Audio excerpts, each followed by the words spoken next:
Hominem circunstancial argumentum ad. En el argumento ad hominem circunstancial se apela a las circunstancias especiales de la persona con la que se está discutiendo. En lugar de intentar probar la verdad o falsedad de la afirmación con base en la evidencia, se insta a su aceptación debido a la posición y los intereses de aquellos a quienes se apela. No se puede aceptar la legitimidad de prestar con fines de lucro. Eres cristiano y Cristo expulsó a los prestamistas del templo. Este no es un argumento general, podría no ser de mucha utilidad para un hindú o un judío, por ejemplo. Se invita al oyente a asentir debido a sus convicciones cristianas. De manera similar, se puede pedir a las personas que acepten un punto de vista debido a sus circunstancias como miembros del partido político que lo apoya. En esta versión de la falacia, el error surge al incorporar la posición particular de la audiencia a lo que se insta como una verdad generalmente aceptada. Si bien tales tácticas podrían convencer a esa audiencia específica, no establecerían la corrección o incorrección de lo que se insta ni la verdad o falsedad de una afirmación.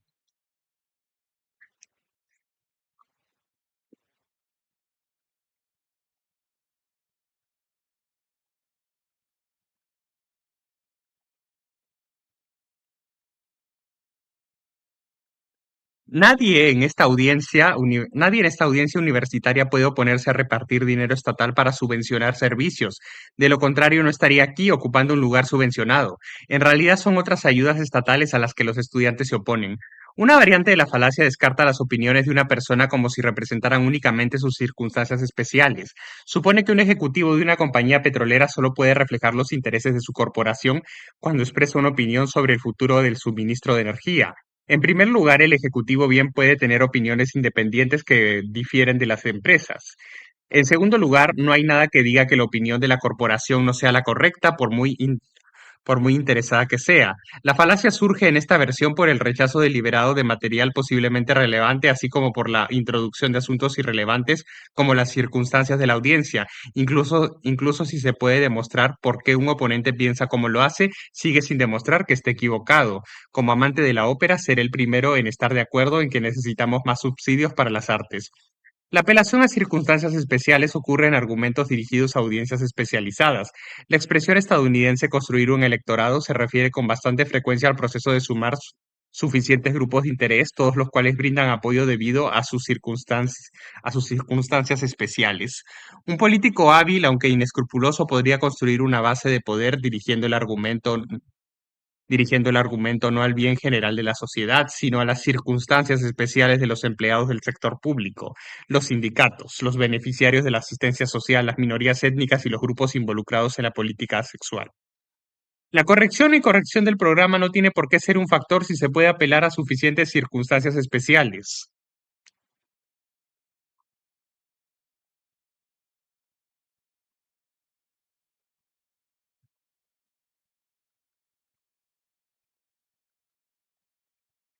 Ambas versiones del argumentum ad hominem circunstancial pueden utilizarse con ventaja. Debe emplear la primera versión con respecto a circunstancias que sean lo suficientemente amplias como para incluir audiencias bastante grandes. Ustedes, como miembros de la clase trabajadora, apreciarán. Especialmente útil para usted será la membresía nominal de la Iglesia cristiana. A muchas personas les gusta pensar en sí mismas como cristianas, aunque no les gustan las obligaciones que impondría el cristianismo serio.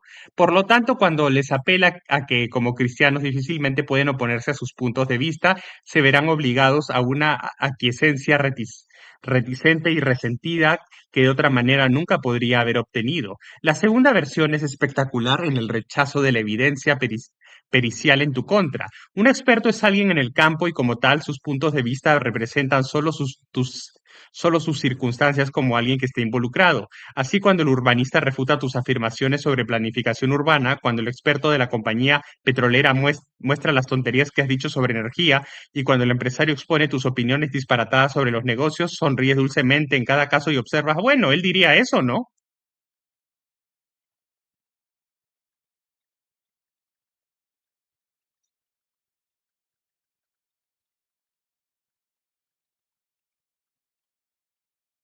La ignorancia, argumentum ad.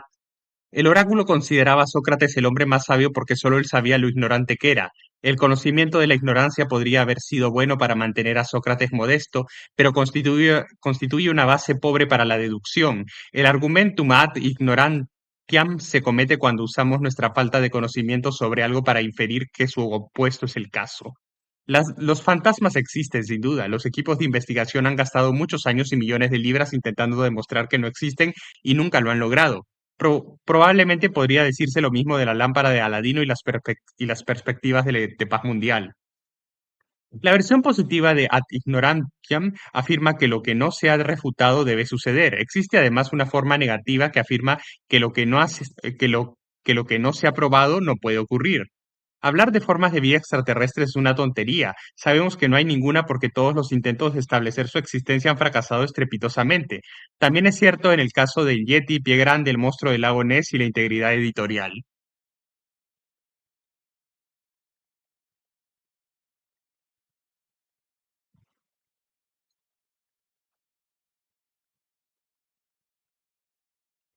En ambas versiones de la falacia se apela a la ignorancia. Se recurre a ella para respaldar una afirmación, aunque nuestro propio estado de conocimiento normalmente no influye en la verdad o falsedad de dicha afirmación. La falacia consiste en la intervención de material irrelevante en forma de nuestra propia ignorancia en un argumento que trata sobre otra cosa. Es notariamente difícil demostrar que algo existe, especialmente si se trata de una criatura tímida que se esconde tímidamente en las profundidades de un lago escocés, en las laderas de un desierto montañoso o en las brumas del tercer planeta 61 Cygni. Prácticamente hay que encontrarse con una. Incluso entonces se requiere una gran cantidad de evidencia registrada para convencer a otros. Establecer la inexistencia es aún más difícil.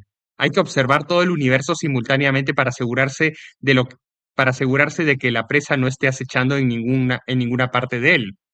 No es sorprendente que esta hazaña es rara, no es sorprendente que esta hazaña rara vez se logre y por lo tanto nos deja con espacios ilimitados densamente poblados de ad ignorantiams y otros productos de nuestra imaginación. Chico, he volado de un lado a otro de la galaxia, he visto muchas cosas extrañas, pero nunca he visto nada que me haga creer que que hay una fuerza todopoderosa que lo controla todo. Por supuesto, hay casos en los que nuestra falta de conocimiento influye en nuestro juicio. Ocurren donde esperaríamos tener ese conocimiento si fuera cierto.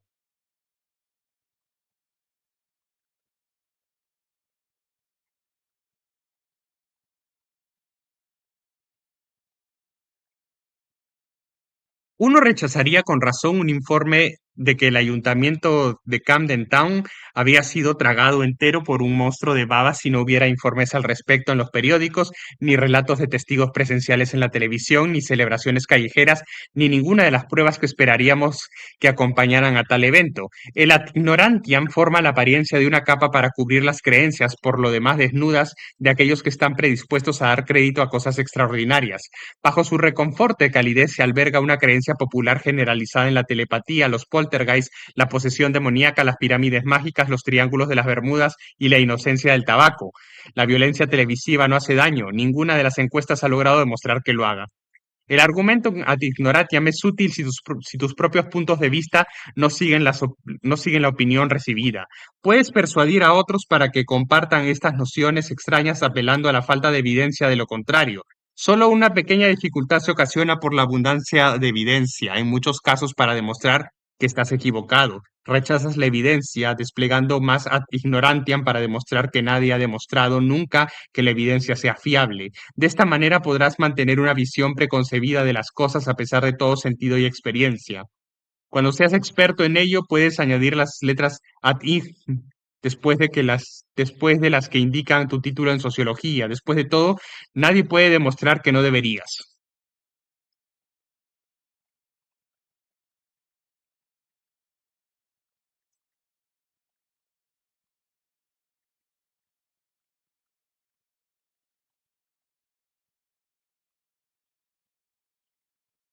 Ignorantio elenchi. Ignorantio elenchi es una de las falacias más antiguas que conocemos, siendo identificada por primera vez por Aristóteles. Cuando alguien cree estar demostrando una cosa, pero logra demostrar otra, comete ignorantio elenchi. No solo argumenta sin venir al caso, sino también que llega directamente a una conclusión diferente. Me opondré a esta medida para permitir que las personas abandonen la escuela antes demostrando una vez más el valor de la educación. Demostrar el valor de de la educación no prueba no prueba el caso en contra de permitir el abandono temprano. Tal vez se necesite educación en lugar de escolarización para ver la diferencia. La tesis que se muestra no es relevante para la que el argumentador busca demostrar, razón por lo cual a veces se conoce como la falacia de la tesis irrelevante. La falacia consiste en suponer que una conclusión es igual a la otra cuando en realidad plantean puntos separados. Se omiten los argumentos que apoyarían la primera conclusión y se incluyen en su lugar los que apoyan la conclusión irrelevante. ¿Cómo pudo mi cliente ordenar el asesinato? He demostrado sin lugar a dudas que ni siquiera estaba en el país en ese momento. Bien hecho, eso demuestra que no lo ordenó antes de irse ni lo organizó por teléfono.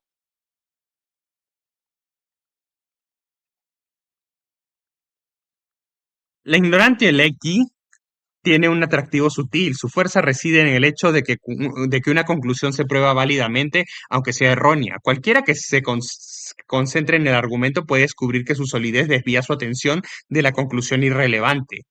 ¿Es el juego una ocupación que vale la pena? Créanme, no solo trabajamos tan duro como cualquier otra persona, sino que también trabajamos más. Requiere horas de estudio todos los días, además del tiempo dedicado a hacerlo.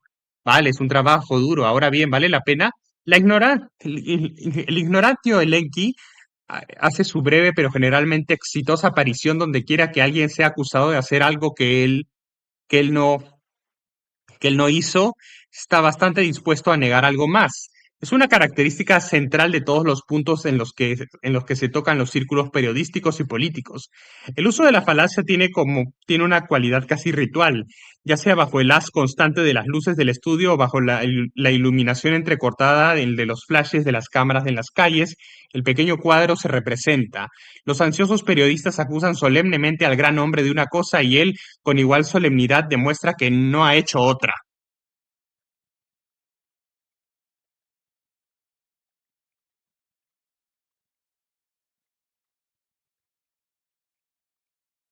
¿No es cierto, ministro, que ha permitido que el nivel de vida de los pobres caiga en términos reales? Lo que hemos hecho es aumentar en un 3,7% la asignación para las mujeres dependientes sin hijos y en un 3,9% la asignación para las viudas con dos hijos, siendo ambos aumentos mayores que los que nuestros oponentes lograron en un solo año de su mandato. En la atmósfera más relajada de una entrevista en estudio, el gran hombre a menudo lo dice con descaro, con trompeteros reales anunciando su ignorantio elenchi.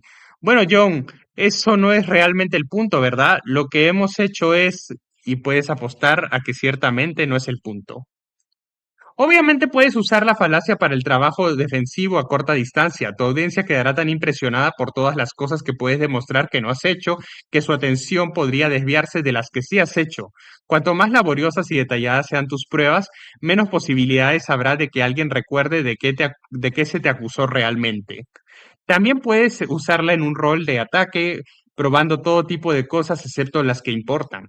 Hay muchas cosas que se pueden demostrar sobre la energía nuclear, la caza de animales y el azúcar blanco refinado que no son relevantes para el tema central de si se debería prohibir a otros hacer cosas que no apruebas.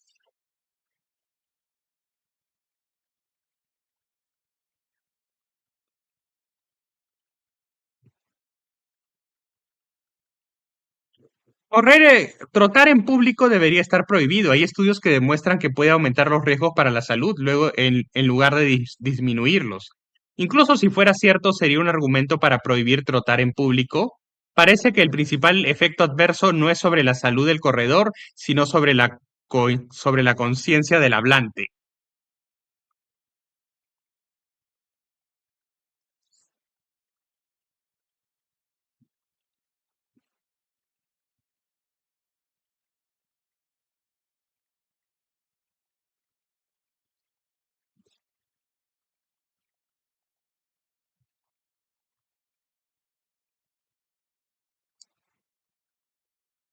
El proceso ilícito. Hay una regla sobre argumentos que nos dice que si un término en la conclusión se refiere a toda su clase, entonces la evidencia que apunta a esa conclusión también debe habernos hablado de toda la clase. No podemos llegar a una conclusión sobre todos los agentes inmobiliarios, por ejemplo, a menos que partamos de algún conocimiento que se aplique a todos ellos. Saber que algunos agentes inmobiliarios son culpables de esta o aquella práctica no justificará que lleguemos a conclusiones sobre todos ellos. Se dice que los argumentos que rompen esta regla cometen la falacia de proceso lícito. Todos los recaudadores de impuestos son funcionarios públicos y todos los recaudadores de impuestos son matones, por lo que todos los funcionarios públicos son matones. Demasiado duro. Puede que haya algunos en algún lugar que sean un poco autoritarios. La falacia es que nos referimos a todos los funcionarios públicos en la conclusión, pero la premisa solo nos dice que los recaudadores de impuestos son algunos de ellos. El argumento que utiliza un proceso ilícito tiene que ser falaz porque hace afirmaciones sin fundamento.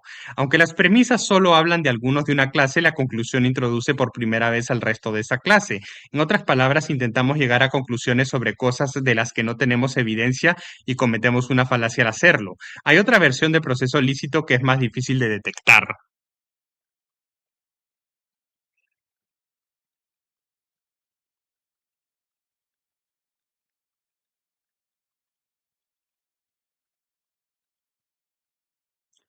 Todos los ciclistas son personas económicas y ningún agricultor es ciclista, por lo que todos los ciclistas son personas económicas y ningún granjero es ciclista, por lo que ningún granjero es persona económica.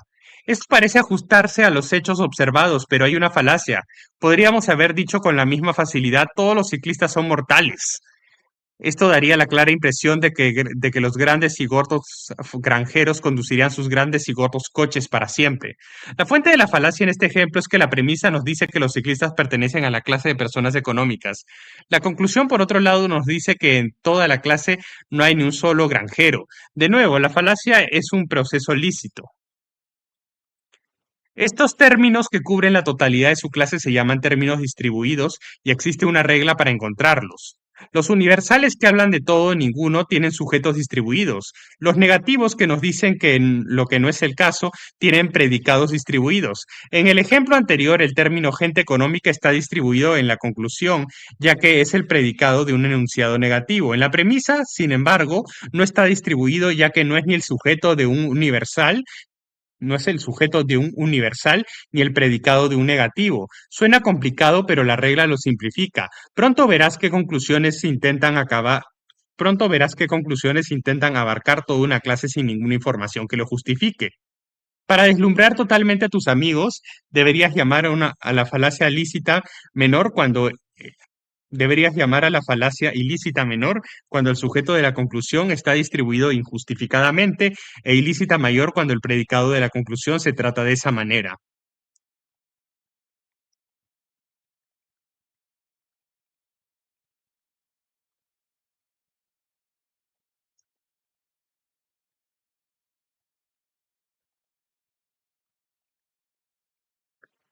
Usar el proceso ilícito requiere mucha preparación.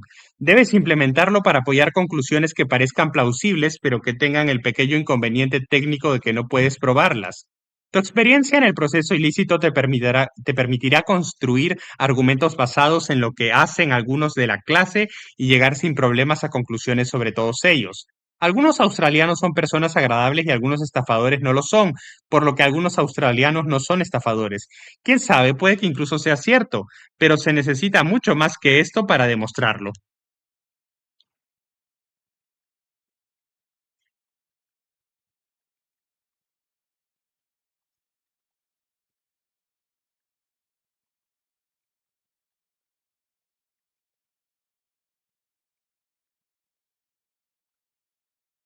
Humor irrelevante. La falacia del humor irrelevante se comete cuando se introduce material jocoso irrelevante para el tema en cuestión para desviar la atención del argumento. La postura de mi oponente me recuerda una historia, lo cual no le recordará a la audiencia el argumento. Si bien el humor entretiene y anima la discusión, también distrae. La falacia no radica en el uso del humor, sino en su empleo para desviar la atención de lo correcto y lo incorrecto del asunto en cuestión. Un chiste puede ganar una audiencia, pero no gana una discusión. Un miembro del Parlamento, Thomas Massi Massi, estaba presentando una moción para cambiar el nombre de Navidad a Christide con el argumento de que la misa es una festividad católica inapropiada para un país protestante. Fue interrumpido por un miembro de la oposición que le preguntó cómo le gustaría que lo llamaran. Todd Tidy Tidy, el proyecto de ley fue olvidado en el alboroto. El provocador electoral es el gran exponente de esta falacia. Sus gorjeos acompañan las reuniones de las elecciones parlamentarias, a menudo ahogando cualquier argumento razonado por la, por la muy buena razón de que son mucho más interesantes y a menudo de un nivel intelectual superior.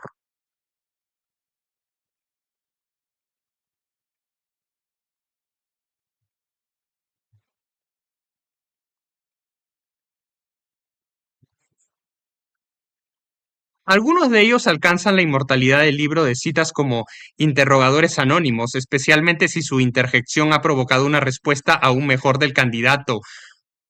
Lloyd George, Winston Churchill y Harold Wilson demostraron destreza para devolver una broma de distracción a su usuario. Interrogador: ¿qué sabe usted de agricultura? ¿Cuántos dedos tiene un cerdo? Nancy Astor. ¿Por qué no se quita los zapatos y los cuenta? A menudo citado como un clásico del humor irrelevante es el chiste del obispo Wilberforce cuando debatía la evolución contra Thomas Huxley. Despreciando la evolución, el obispo le preguntó a Huxley: ¿afirma descender de un mono? ¿Fue por parte de su abuelo o de su abuela? La respuesta de Huxley también se consideró una clásica crítica. No veía vergüenza en descender de un mono, pero descubrió al hombre del que se avergonzaba de tener como antepasado, un hombre que a pesar de su erudición buscaba oscurecer mediante retórica sin rumbo y apelaciones a los prejuicios.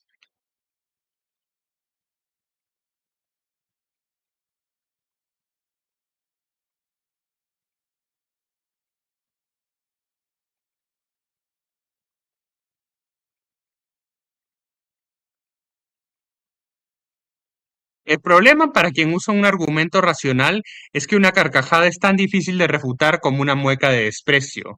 El público disfruta más del entretenimiento que del argumento. Un orador de una secta religiosa invitaba regularmente a su público a proporcionar cualquier cita bíblica que entrara en conflicto con su visión de las cosas. Cuando los miembros del público accedían, como solían hacer, él siempre respondía: eso suena más a Guinness hablando que al Génesis. Eso suena más a Guinness hablando que al Génesis. El voluntario invariablemente se sentía desconcertado por la ráfaga de risas.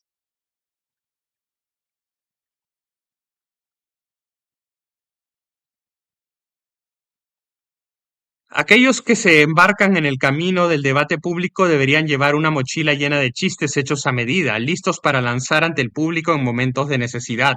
Como mínimo, la ola de alegría que invade a su víctima disminuye ligeramente su autoridad, aunque le da tiempo a usted para pensar.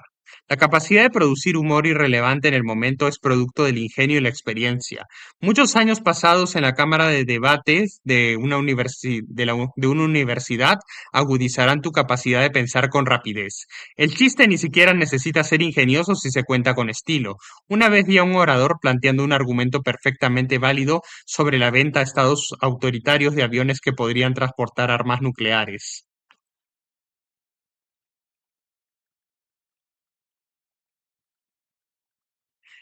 Quedó atónito por una interjección que sugería que las carretillas podrían hacer lo mismo.